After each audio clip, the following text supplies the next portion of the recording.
Hello, everyone. Welcome to this webinar of the Eurasia Journey. My first name is Guillaume. I go by G, and next to me is Anais. Hi, how are you? So we're glad you're here following our webinar today. And we often say the Eurasia part of the world is very misunderstood and a concept from pretty far away. Everyone's pretty comfortable with visiting South America, Europe, Africa, and other parts of the world. But Eurasia, usually it's something like, ooh, we don't know very much about it. Is it very safe? What is there to do? What is there to see? So we launched our first Eurasia journey back in 2024. It was sold out with 6 airplanes. Both Anais and I were on the journey together, and we had an amazing time. And everyone who came back on this journey told all their friends, you really have to go. And you have to go now because it's a part of the world that's not too populated. You have to go see it now before it becomes a hub. And what we've seen with Uzbekistan already as part of the itinerary, they're really ready for mass tourism in the future. So now is the time to go see it. Exactly. So this presentation will last about 35 minutes. So we ask for your full attention as we go through this fairly quickly. Slide number 2 here, as you can see, is the map of the journey. So we'll all be meeting in Quebec City for the next journey for our departure. We'll go through a fairly quick crossing with 1 night in Greenland, 1 night in Iceland, and then we'll have a fuel stop. Right now it's listed as Stavanger in Norway on the way to Munich, but this can change always, as a fuel stop is always for plan for the best possible weather. So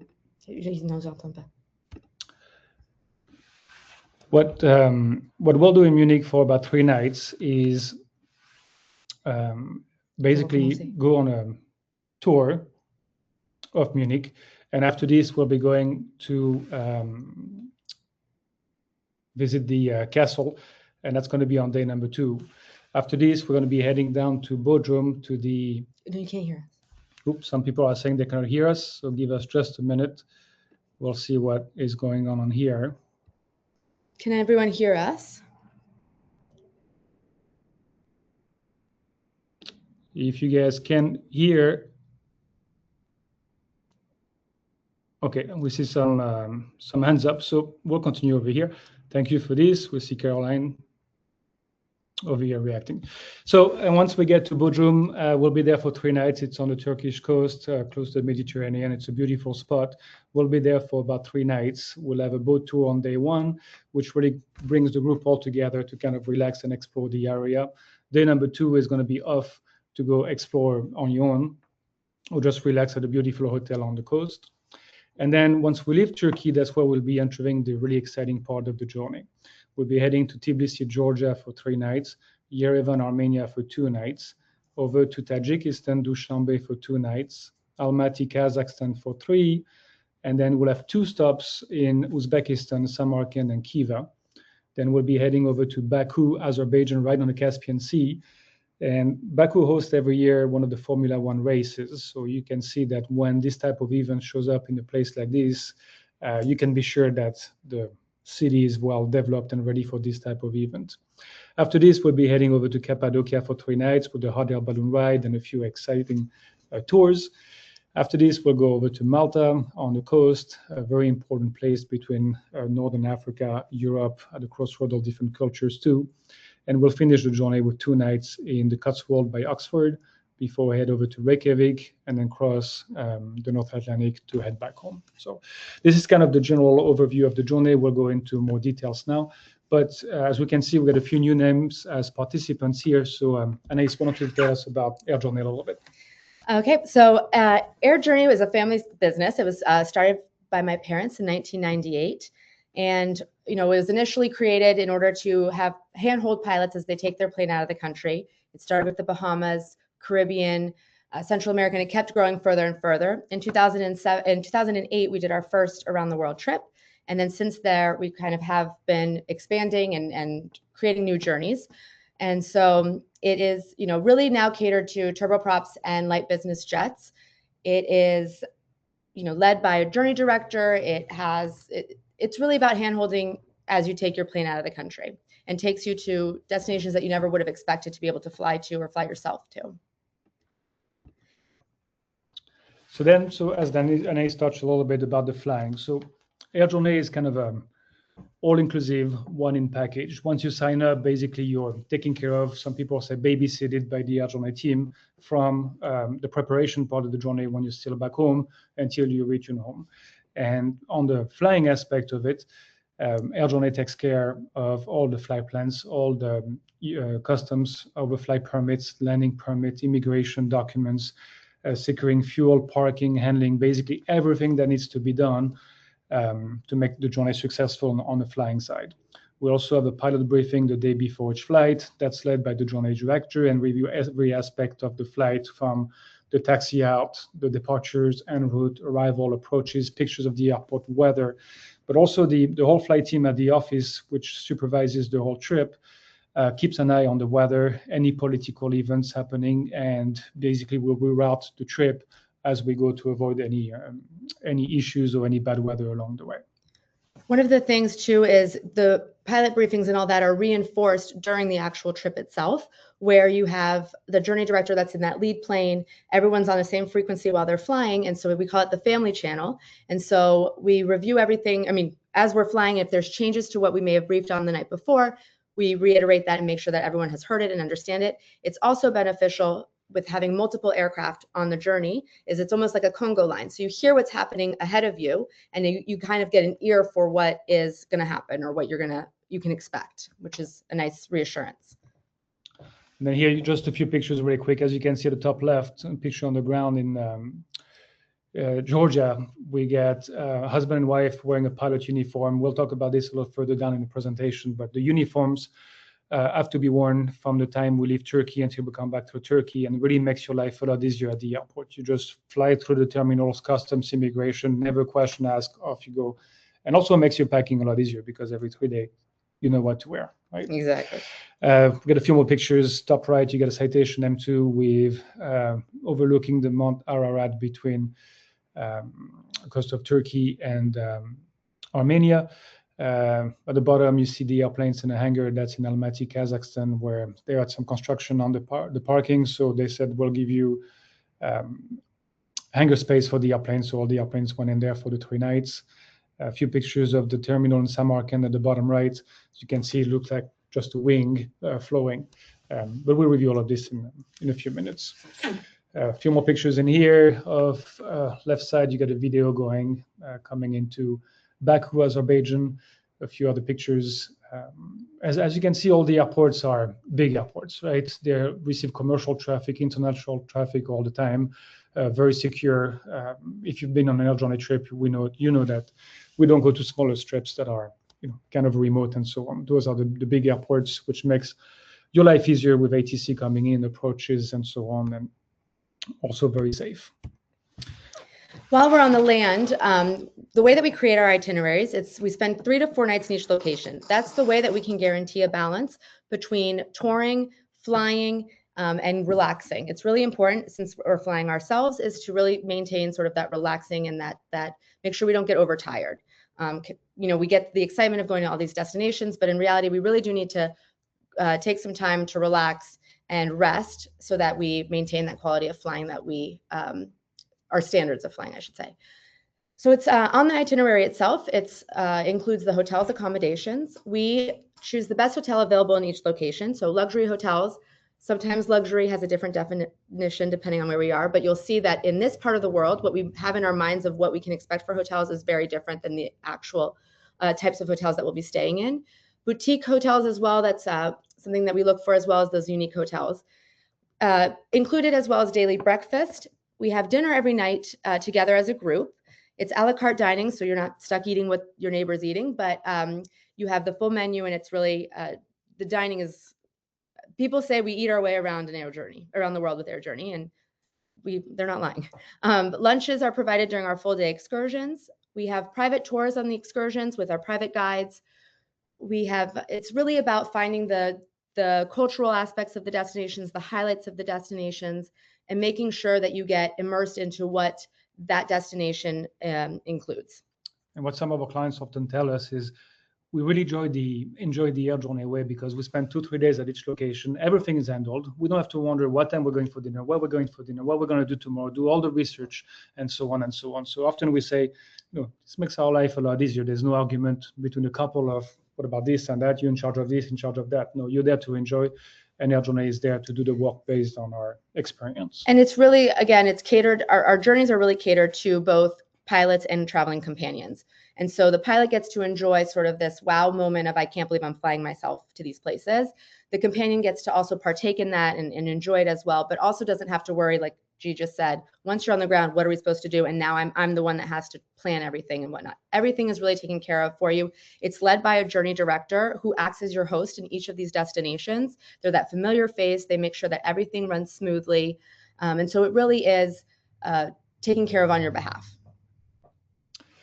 So back on the hotels. Yes. So here, we mentioned when you kind of consider this part of the world, what type of hotels we'll be staying in. You'll notice a couple of names here that are very familiar. Ritz-Carlton, we've got the Four Seasons. These parts of the world, this part of the world is much more developed than we sort of are led to believe with media and our own misconceptions of this part of the world. Stambaugh Hotel that you see up here in Georgia is a former printing press. So it's a very urban, cool type of property. It's a small hotel right in the heart of Tbilisi. You can walk all around, and it's really a unique spot. And it's got a bunch of books. It's got a bunch of records as well. So it's very neat.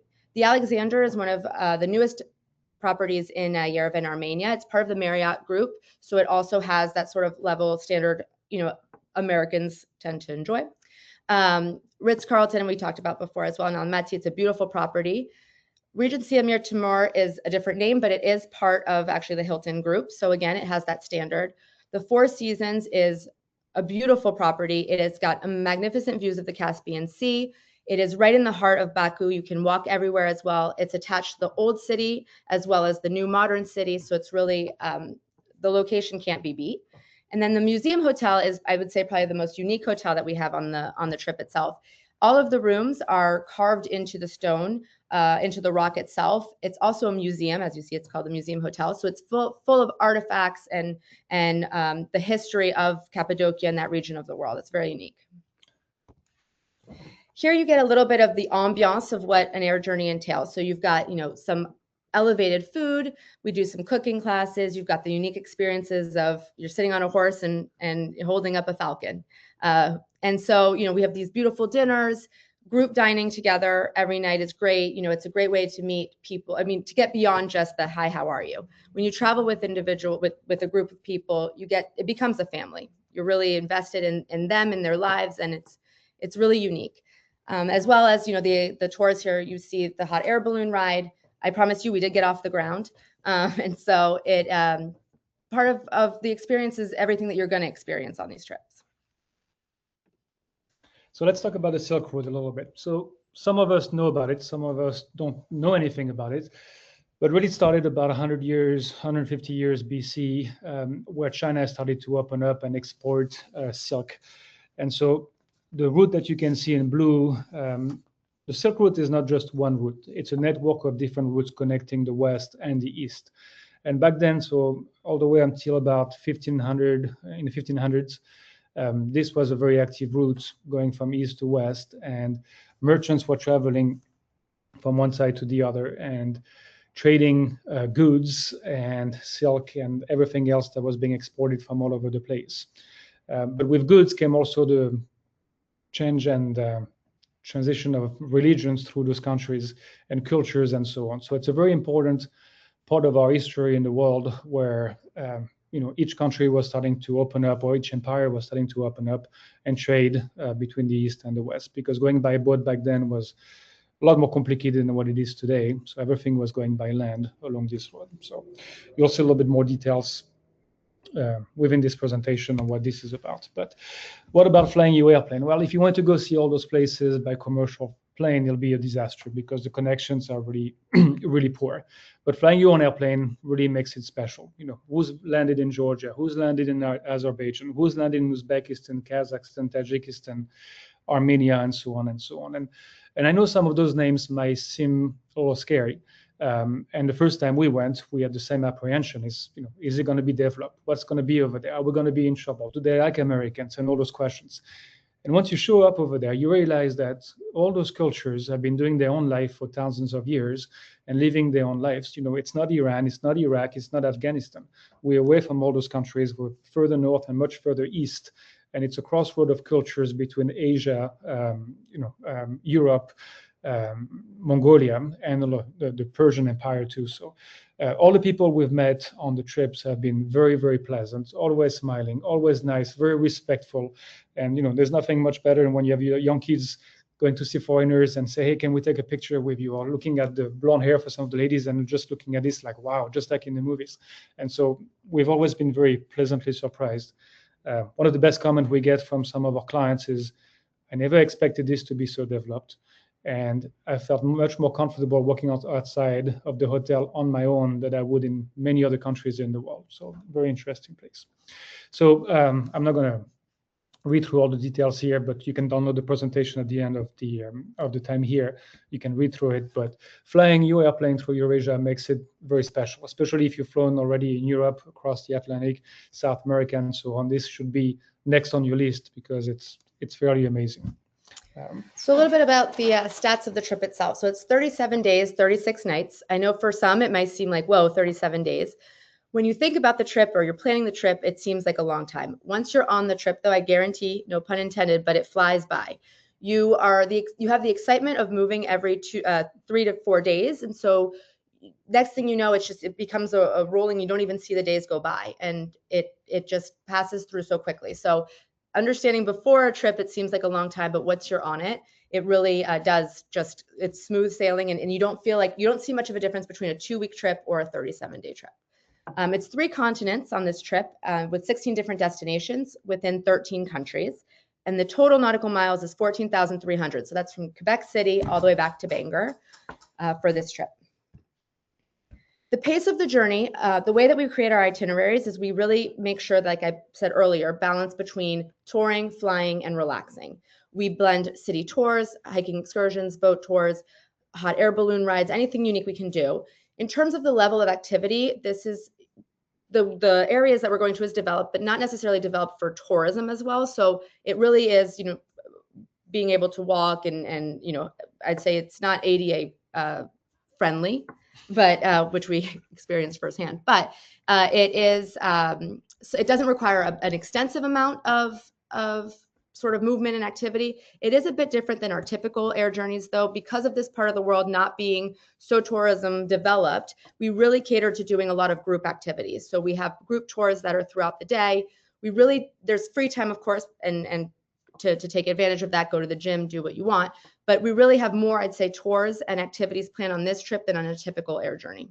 Yeah, it's a little more structured than some other ones. And the reason is because a lot of our clients say, we've never been here, we've never heard about this place, what to do. So we have something organized almost pretty much every day. Every so often we get a day off completely, but there's something organized every day. And it's really up to our clients to say, hey, today I just want to rest. I want to catch up with work or with family or anything like this. So I'm going to skip. But it's very rare that some of our clients skip because they never want to skip anything, right? They said, we're here to take as much in as possible and we want to see everything we can. So now let's dive into the itinerary of the Eurasia part, okay? We'll go through this quickly. We'll leave out of Quebec City. We'll have a pilot briefing that night covering the crossing of the Atlantic, the position reports, everything that's special about crossing the North Atlantic. But just one night in Quebec at the beautiful Chateau Frontenac. After this, we'll go over to Goose Bay for a fuel stop, over to Nuuk, and the destination in Greenland can change further north or further south, depending on the best possible weather during the year. So sometimes we spend the night in Narsarsuaq, Kangerlussuaq, sometimes Nuuk. Then the next day we'll end up in Reykjavik. After this, we'll have, I don't want to say a long day, but it's 850 miles and 670 miles. What makes a long day there is because we lose 2 hours on the way to Munich. So we'll land there by 6 p.m. 3 nights in Munich and then over to Bodrum in Turkey, another about 1,000 miles, but we'll get some tailwind. And you have to know that the longest leg required for any airplane on this trip is crossing the Atlantic. The rest of the trip, we can make additional fuel stops along the way. So as long as you can cross the Atlantic, then your airplane can make the trip. So again, Nuuk in Greenland is just an overnight, pending good weather, pending everything runs okay at the airport because it's been a little bit of a struggle in the last year for them. First year of opening at the new airport. Then we'll go over to Reykjavik for a night.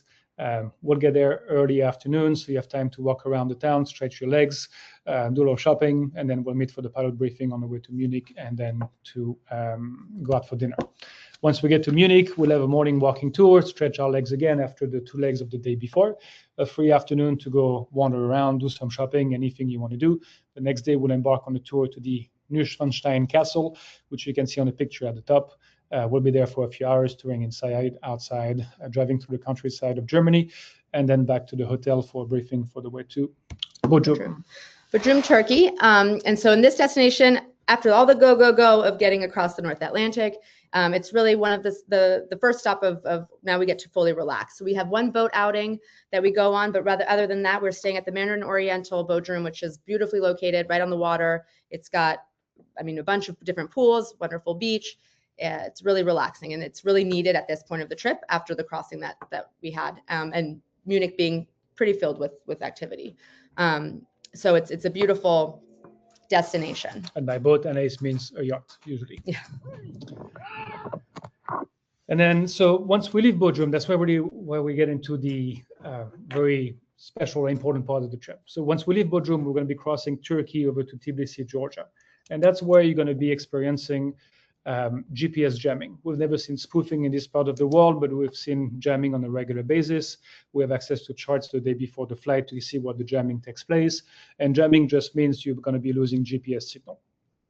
So a few things for this. When we lose GPS signal, the beauty is ATC in Turkey as a radar covering all Turkey. There's an overlap with Georgian ATC coming into Tbilisi. So even if you had no GPS the whole time, you'll be on a radar vector for about 850 miles all the way to the ILS in Tbilisi. So in a way, it's no brainer.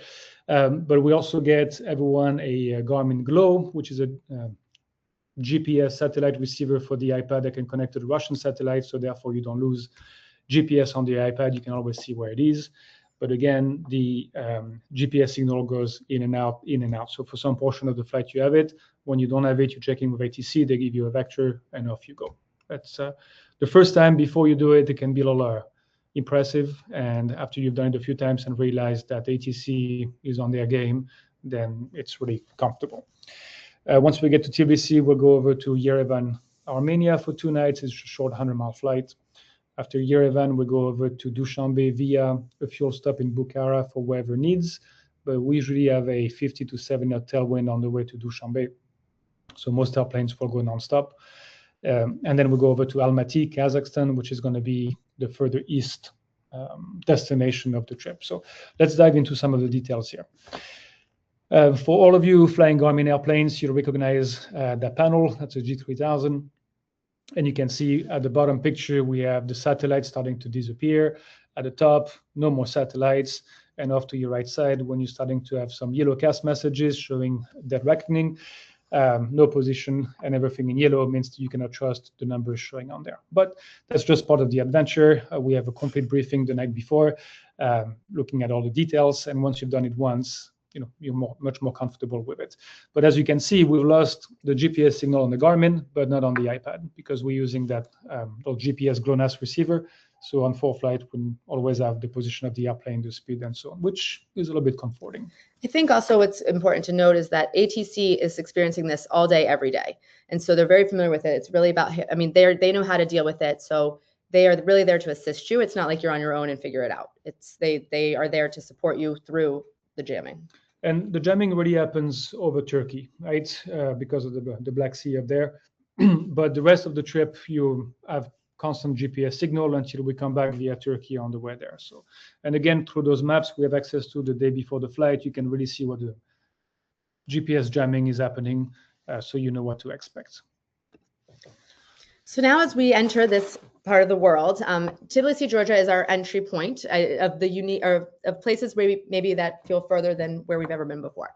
It's a beautiful city. The first night when we get there, we go up, we take a cable car up to the top of a hilltop, overlooking all of Tbilisi. We've got champagne in our hands, cheersing the fact that it's our first sort of entry into this part of the world.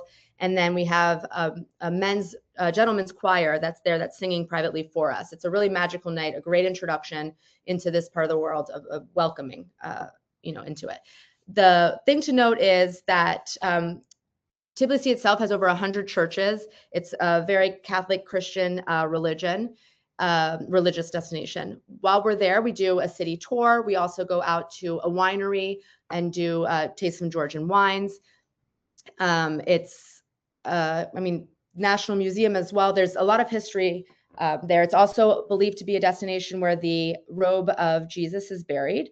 You don't see it because it's buried, but they claim that that is where the robe of Jesus is as well. So it's a unique destination with a lot of religious aspects, but Christian Catholic religion. So at the top, you can see the picture of the old town of Tbilisi and the church at the top with the blue dome and the river in the background.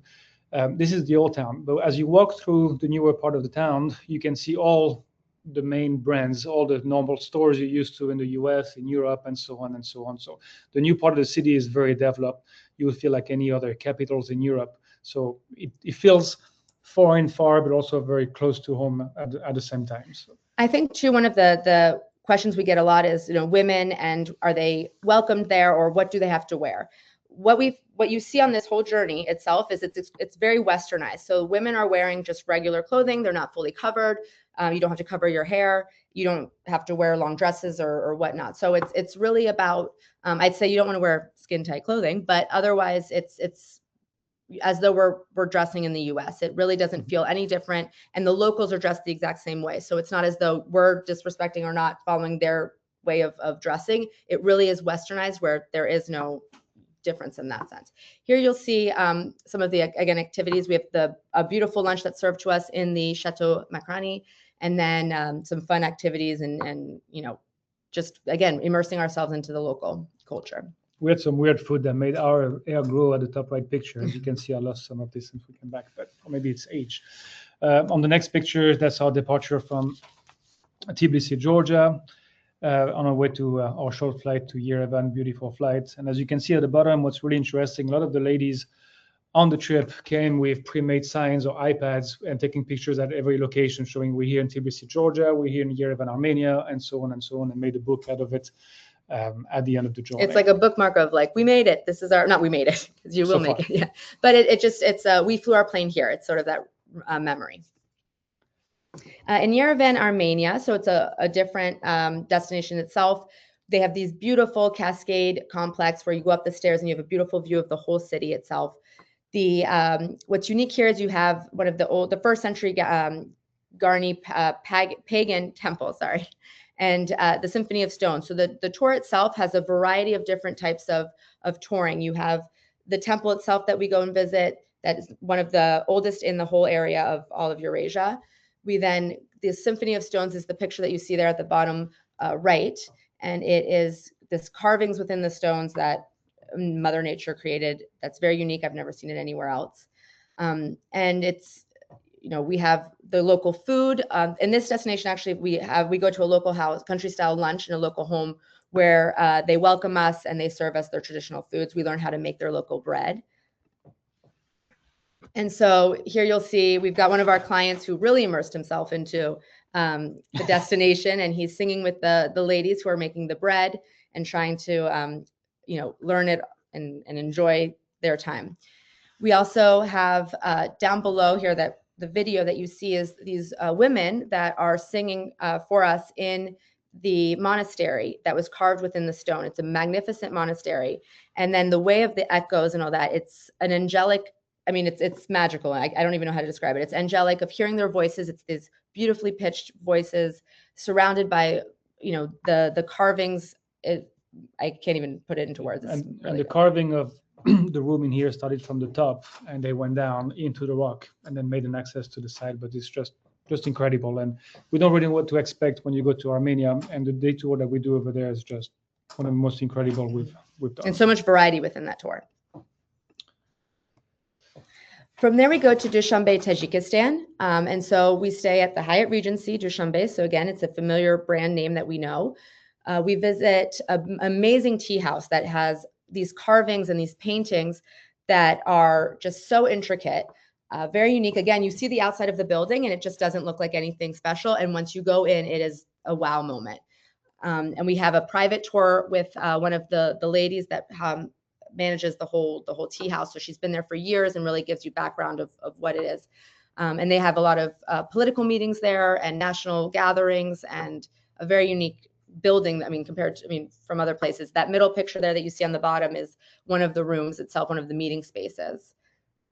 There's one thing that Dushanbe is known for is a ton of different parks and a lot of variety within their parks. And these parks are well maintained. They're beautifully kept. They've got roses everywhere. Again, just what you're not expecting. Very interesting place to discover. And Tajikistan is probably one of the more Muslim centered countries, but it's very different than what we've experienced in Northern Africa and so on. What we've seen in Tajikistan is ladies wearing, robes from the top to the bottom. They're not allowed to cover their faces in public per law, but what they're wearing is not black. It's all colorful. It's yellow. It's pink. It's sparkling. It's blue. It's the outfits of the ladies are really beautiful. The boys are not allowed to go to the mosque until they're 18 years old, just to make sure there's nothing, no brainwashing happening on the Islam part. The men are not allowed to have a beard over an inch long in the streets. The police doesn't have guns and so on. So it's a very interesting culture when you go in there compared to what we've seen in Northern Africa and so on. And people also very, very, very welcoming. One evening we got dressed as Tajik, with a Tajik outfit, as you can see on the left side. So that was a fun dinner, different outfits for everyone and so on and so on.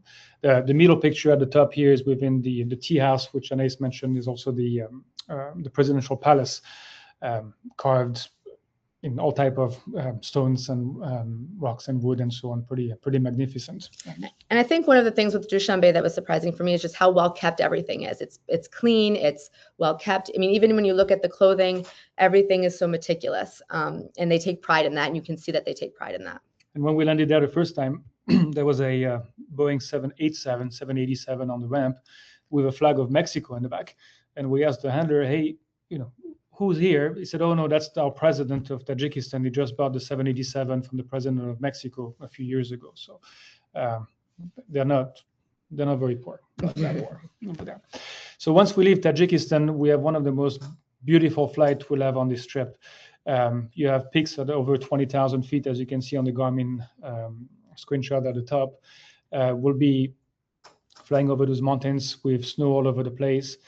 Just beautiful flight. And as we mentioned earlier, the flying is fairly easy in this part of the world because there's not too many airplanes, and you get whatever you file, departure and route, arrivals and approaches.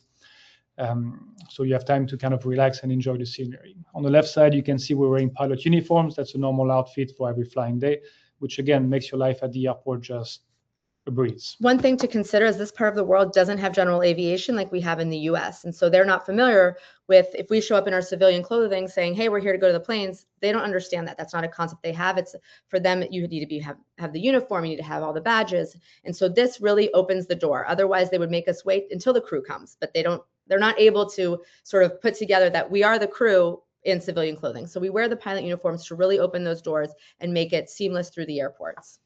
And everyone wears a pilot uniform, just not the pilots.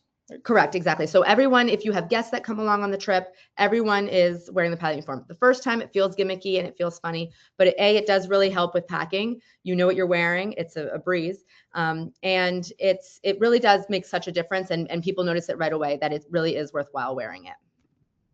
That's a picture of the Almaty airport. That was our destination for the day.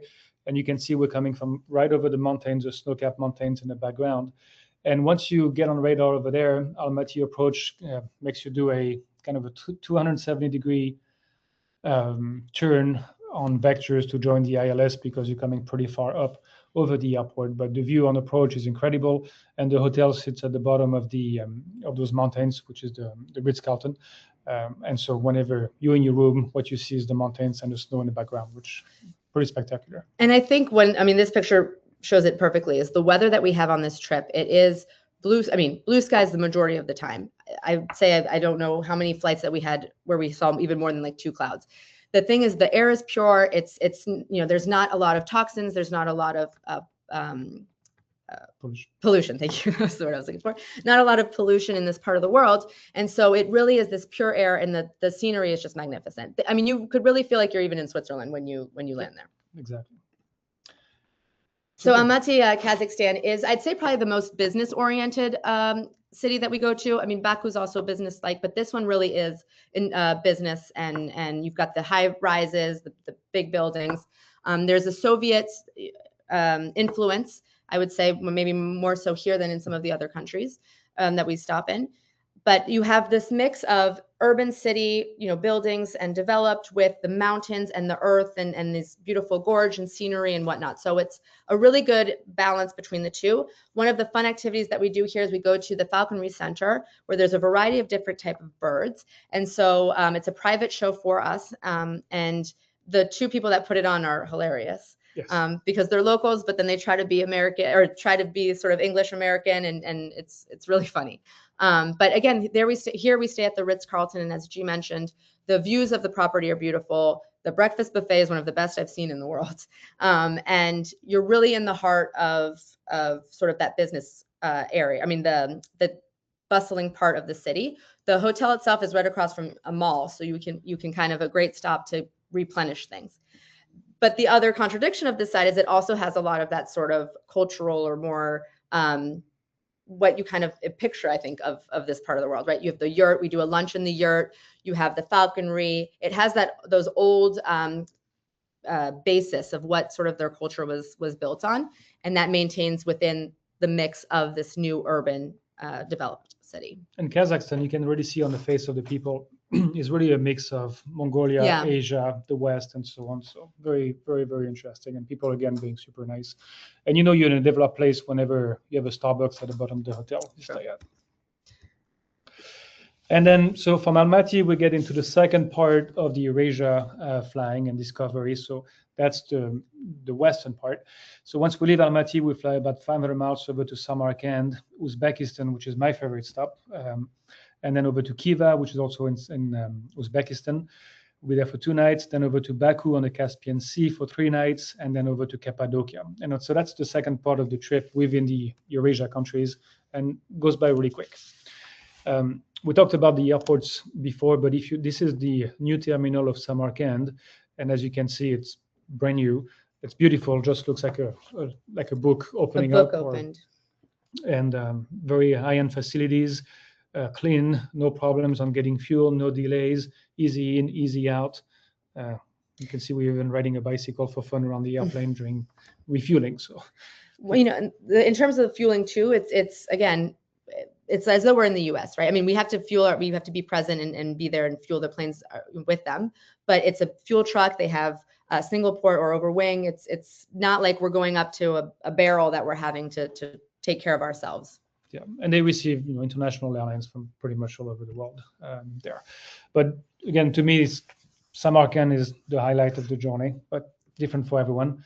Go ahead, Anais. So Samarkand, I would say Uzbekistan is one of the more developed tourism destinations. It has a lot of European tourists that come, not so much, I'd say, North American yet, but a lot of European tourism. So it's really the destination that you see other tours and other people compared to everywhere else we've been so far. And it's this beautiful blue tiles that are just, again, very intricate, and the carvings. There's so much art within this whole part of the world that we almost don't realize. And I think Samarkand and Khiva really display that beautifully. Yeah. And so during the day, we are on tours with a guide showing us sort of the history and different highlights. And again, those pictures don't do justice when you're there in person, when you see the magnificent mosque and buildings and so on. It's just incredible. And the sparkly colors, like Anais said, makes it very special. One of the nights we go see the light show in Samarkand on the Registration Square. Again, the video don't do justice, but you can see how small the people are, so how big the buildings are, and you get music and things flying and people singing and so on. So you're just part of the culture, part of the atmosphere, and you can see it's not made for tourism. All the locals go there at night and just to have a good time. Very lively. Exactly. From Samarkand, we go to Khiva, and Khiva is one of the oldest cities within the Silk Road. They've restored it in a beautiful way, maintaining the artwork, maintaining the carvings, while also sort of making it so that it's easily accessible for the locals to sort of live their life. We stay at a hotel that's we call it boutique, but it really isn't a boutique hotel, but it is, I'd say this is probably the hotel where we feel is maybe the most, I don't want to say rustic, but it really isn't rustic at all. It's a developed hotel, like a Hilton next door. So it really is a balance of this old and new altogether. Yeah, and Kiva, we said it's like an open air museum when we go in there. Right? Yeah. It's. So here you see, again, when you look at even the rooms, the buildings that we're in, there's carpets, there's tapestries, art is everywhere, whether it's within the carvings of the pillars or, the walls themselves and the tiles that are used. There's art everywhere you look, and it's just beautiful. And a very big Persian influence Yes. on the colors and the carvings and so on, which is incredible. After this, when we leave Uzbekistan, we go into Azerbaijan, into Baku. All of us had to wear our local hats on the next flight because they were gifted to us by the tour guide as we left Uzbekistan. We actually flew our tour guide in one of the airplanes from Samarkand to Khiva, and so for them, made the guides realize, wow, we never expected that people can fly their own airplanes like this. For us, we used to have airline pilots fly airplanes and that's it. And so they got to experience what a small jet or different type of airplane would feel, and like, this is so cool, you guys can do this. And yes, it is true. That's over the Caspian Sea. As you can see, the winglet of the M2 coasting in and then landing into Baku at the top. So Baku is sort of I think probably a taste back into Europe, right? It's more of the civilization. It's sort of what we're used to. It feels like a city where, we've all probably visited before. What's really unique with Baku is it's taken their favorite cities around the world, so like New York, Paris, and they've made their neighborhoods like that. So as you're walking around, you could feel like you're in New York because of the way that it's sort of designed. There's a whole region or neighborhood that's all Paris. So it feels like it's Baku, but it feels like you're in a Parisian sort of, the way that they've done the architecture and the street signs and everything like that. So it's, a melting pot of a bunch of different cities to build their own city. It's modern. The buildings are beautiful. The architecture that they've used, right, being on the Caspian Sea, they're very well known for caviar. And so we do a caviar tasting of a couple different types of caviar. We learn about what the process is and what it means. And it's delicious. One thing very interesting with Azerbaijan is they're really rich because of oil. And our guide was saying, when I was a kid, people would joke around saying you can take a hammer, hit the ground, and then oil will come out. And so that's just how much we had and so close to where we were. And he said, but the government is being very smart about it because they know at some point it's going to run out. So for I think about 30% of their income coming from oil is put on different accounts to be able to support the countries for hundreds of years once they run out of oil. So they're really planning carefully. What you can see behind the group at the top are called the flame towers, apartment buildings at the top, which are illuminated at night. It's just incredible. And they overlook the old part of the town, which has been completely restored. We do a walking tour through that part of town, which is just incredible. And then at the bottom, the middle picture you can see is a part of the mall, which is right on the water. And then the last night, for whoever wants, there's a electric go-kart track on the 5th floor of the mall. So we take whoever wants to go over there for a fun evening. And then they've got a slide for adults from the 5th floor that goes all the way down to the bottom floor to gain some time when you go shopping. So things we've never seen, in the US, in Europe, but some of those countries in the world, just like Dubai, just are thinking ahead and very interesting. So here again, you see some of the different architecture. So you have this old part of the town behind the two ladies, but then you have this beautiful museum where the architecture is like nothing I've seen before. And it's got multiple levels. They've got a classic car collection in there. They've got tapestry. They've got instruments, all about Azerbaijan in that part of the world, and displays of sort of their culture and whatnot. It's a beautifully done museum. And that's where we stop at the at the Four Seasons over there, overlooking the bay and the water, which is a great stop. Yeah. And so once we leave from there, we fly to Turkey. So a little bit of GPS jamming again, but from that now you've been trained, you know what to expect, and it's, I don't want to say a no-brainer because you always have to be careful, but much more comfortable on that leg for the way back. And then we'll be in Cappadocia for 3 nights, We do the hot air balloon ride, which is, we do wake up early, but it is all worth it. We rise up and then the sun rises with us, and it is just, Cappadocia has 115 balloons that go up every morning when it's possible. Winds obviously play a factor, but it is just this unbelievable experience of waking up with the sun, and then the landscape below is all of these, again, carvings and shaped rocks that don't make sense on how they were shaped there, but it is just a part of the world that everyone should at least see once in their life. And then Cappadocia has got so much to offer there. So we're there for 3 nights. Time goes by just like this. And as you can see on that video, the hot air balloon, when you have one hot air balloon in the air, it's fun. When you have 100, just incredible. A little bit of time to relax at the hotel in the afternoon before we got for dinner. And then it's time for starting to think about the way back. So once we leave Cappadocia, we have longer legs, which also makes sense because that you want it or not, you're kind of in a mood not to go home, but you're on the way back. So once we leave Cappadocia, we're going to Malta for 3 nights to kind of relax by the ocean, and Malta being a very interesting place as well to discover. We have many options for fuel stops. It's not listed on here, but often we've been doing North Macedonia as a stop or lunch stop. Very welcoming people, very interesting. And then on the way to Malta for 3 nights. Then on the way to Oxford and the Cotswolds for 2 nights before we start heading home. And so for whoever's never been to Malta, it's pretty incredible.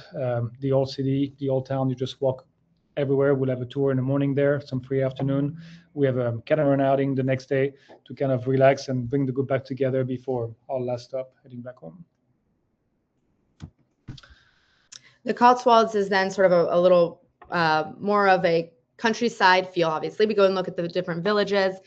We have a tour that go to the sort of quiet stops within the area. You're also balanced with the sheep in the fields, and it just kind of gives you that greenery back of what we haven't had in a little bit of the length of the trip. Yep. So it's a nice way to kind of finish the trip. But here we put just a few testimonials. We get plenty, and if you also need, we can also put you in contact with some of the airplanes who've done the journey before. But some of the most common comments we get is, we had no idea it was going to be this developed, and we're really happy because we thought we're going to sleep in tents and ride camels all day, which is not the case at all. It's very developed. Mm-hmm. People are afraid of the little bit of the Muslim culture in some locations, which is not very developed. They have their own cultures from thousands of years, and you can see there's not been wars or things like this of significance over in all those countries. Further away, yes, but not where we're going. A little bit of visas. Yep. So there's now just a little bit more of the technicalities. There are visa requirements. They're all e-visas. We actually handle them on your behalf. The only one is the ETA for United Kingdom, where we have to send you the link itself. But otherwise, Turkey and Azerbaijan, we ourselves handle that for you on your behalf. So you really do not have to worry about anything.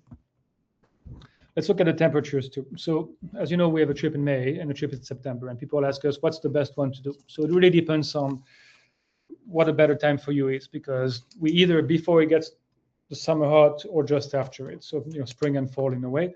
So on this temperature chart, we have a line at about 75 degrees. We have the highs of the day, the lows of the day at each location. So you can see most of the time we're going to spend on the journey is going to be above 75 degrees. So it's fairly comfortable. Some places can be a little hot during the day, but usually pretty comfortable throughout the trip.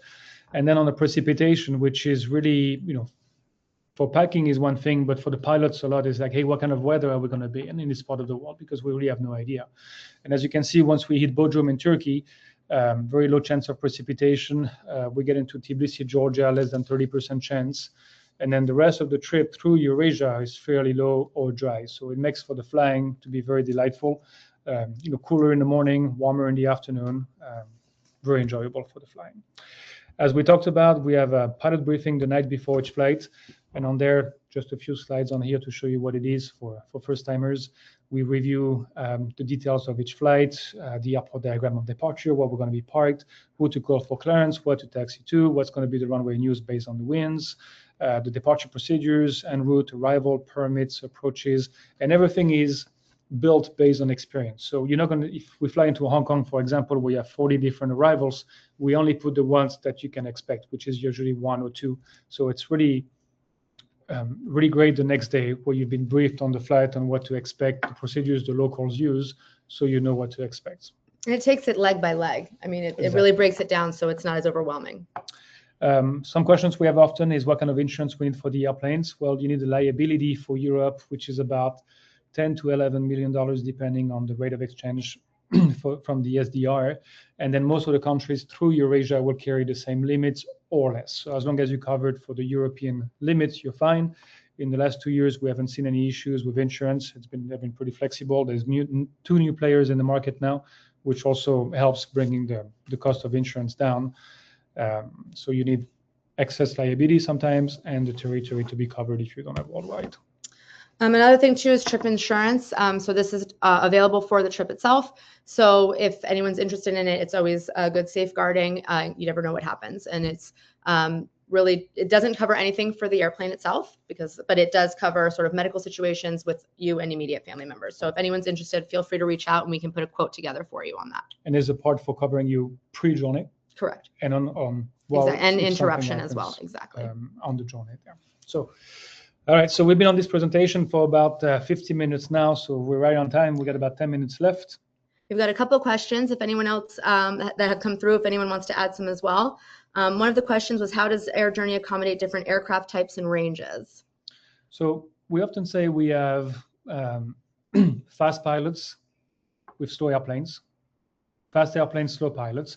People taking, an hour on a pre-flight. Some people taking 10 to 15 minutes on a pre-flight.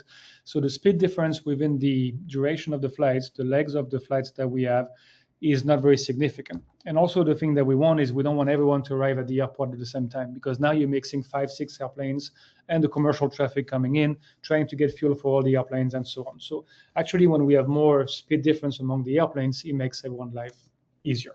On the longer legs, we'll have the slower airplanes go first. On the short legs, we'll have the fast airplanes go first.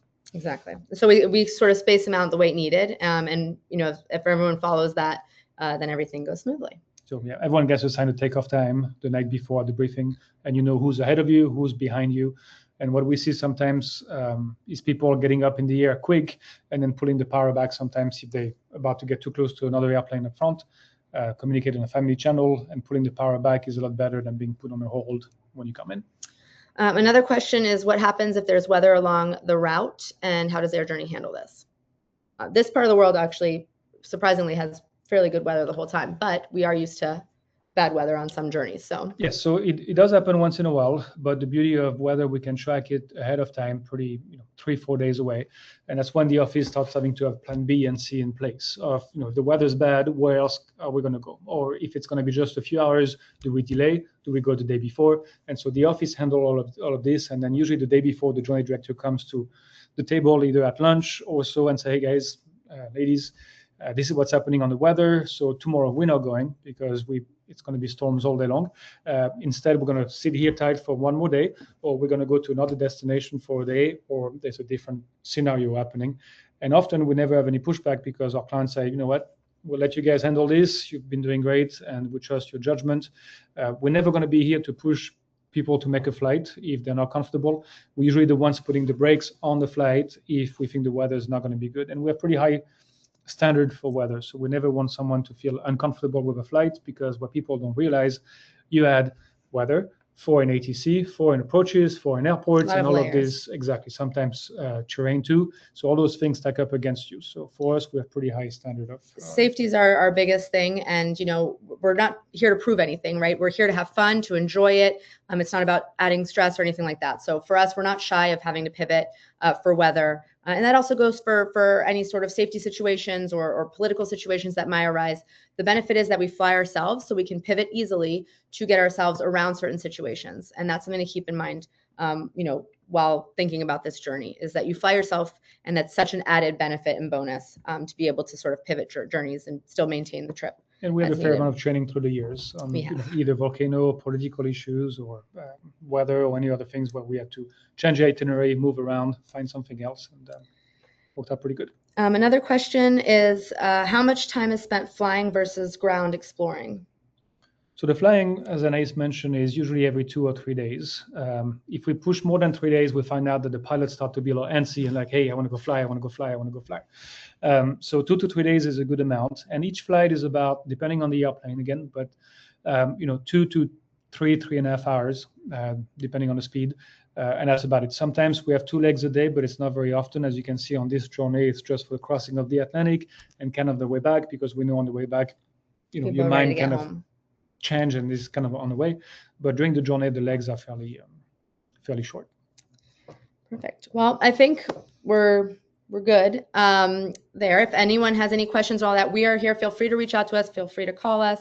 We're happy to discuss the journey in more detail, or if you had questions that you didn't get a chance to ask them, by all means, please reach out to us. Yes, and that presentation has been recorded, so we're going to send you the slides and the presentation link. If you want to watch it, send it to friends or so on, for all of you who signed up today. So thank you so much for your time. Thank you. And hope to see you. Exactly. Thank you.